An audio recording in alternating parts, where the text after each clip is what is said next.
Double tenant du titre de la Ligue des Champions, ou encore champion du monde des clubs avec une équipe truffée de stars telles que Cristiano Ronaldo, Karim Benzema, Sergio Ramos ou encore Gareth Bale, le Real Madrid s'est écrit un présent. Mais les merengues, malgré cette période de gloire, tentent de préparer leur futur et les années qui viennent. En achetant ou en formant dès aujourd'hui de très jeunes joueurs, la Maison Blanche veut pérenniser son succès et constitue déjà son équipe pour les années 2020.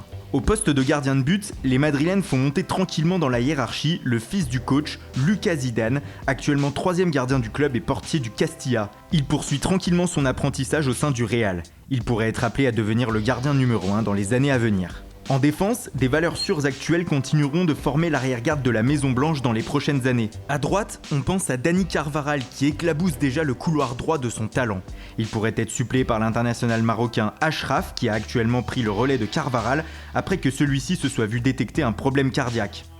Dans l'axe, on pourrait retrouver Jesus Valero, tout juste de retour d'un prêt à l'Eintracht Francfort et qui dispute sa première saison dans le groupe. À ses côtés, Raphaël Varane est appelé à devenir le patron de la défense madrilène. Le Français s'impose déjà comme un titulaire après le départ de Pep. Enfin, à gauche, un autre Français pourrait s'immiscer dans le 11.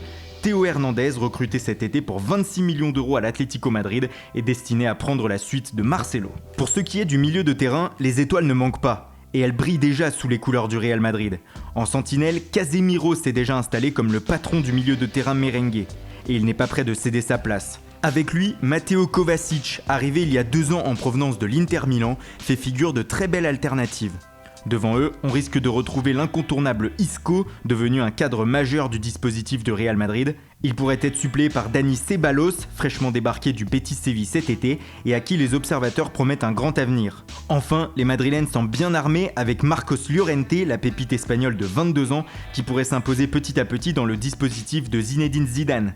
Présent également avec le Castilla, Alex Feibas est promis un grand avenir sous la tunique blanche. Tout comme la nouvelle recrue de 17 ans, Galvan, acheté 1 million d'euros à Sao Paulo et qui fait ses classes actuellement avec les U19.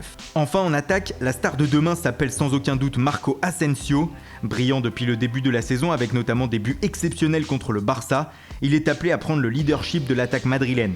À ses côtés, on pourrait retrouver Lucas Vázquez qui s'impose de plus en plus au sein de l'effectif madrilène, mais également Borja Mayoral que l'on a vu apparaître ces derniers temps avec la blessure de Karim Benzema. Enfin, on retrouvera sans doute Vinicius Junior, la nouvelle pépite du football brésilien et qui s'est déjà engagé avec le Real Madrid contre 40 millions d'euros. Il débarquera depuis Flamengo dans la capitale espagnole en juin 2018. Au niveau du Castilla, une autre pépite pourrait éclore. Sergio Diaz, jeune joueur paraguayen de 19 ans, brille actuellement avec la réserve madrilène. On n'oubliera pas aussi 2 joueurs prêtés par le Real cette saison et qui pourraient connaître le succès à leur retour, à savoir Federico Valverde, milieu de terrain de 19 ans et qui s'aguerrit au Deportivo La Corogne, ou encore Martin Odegaard, la star norvégienne de 18 ans qui est prêtée cette saison à Heerenveen. Mais ce n'est pas parce que la jeunesse du Real Madrid est pétrie de talent et déjà bien ancrée dans l'effectif madrilène que le recrutement va s'arrêter.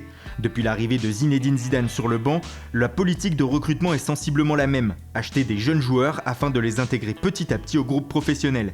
Dès cet hiver 2018 et encore plus l'été prochain, de jeunes pépites pourraient débarquer du côté de Valdebebas. On pense au gardien de but basque de Bilbao, Kepa, que les Madrilènes suivent avec attention. Au milieu de terrain, le Real semble en concurrence avec le Barça pour attirer Ferran Torres, le nouveau prodige de Valence. Il lorgnerait aussi Brahim Diaz, milieu de terrain offensif de 18 ans de Manchester City. En attaque, les noms de Timo Werner de Leipzig, Kasper Dolberg, révélation de la saison dernière avec l'Ajax, ou encore Domenico Berardi de Sassuolo sont régulièrement cités dans la presse. Allez, pour vous rafraîchir la mémoire, voici un 11 type du Real Madrid en 2020 avec tous les noms que nous avons évoqués. Quel nom ajouteriez-vous à cette équipe ? On verra qui récolte le plus de commentaires.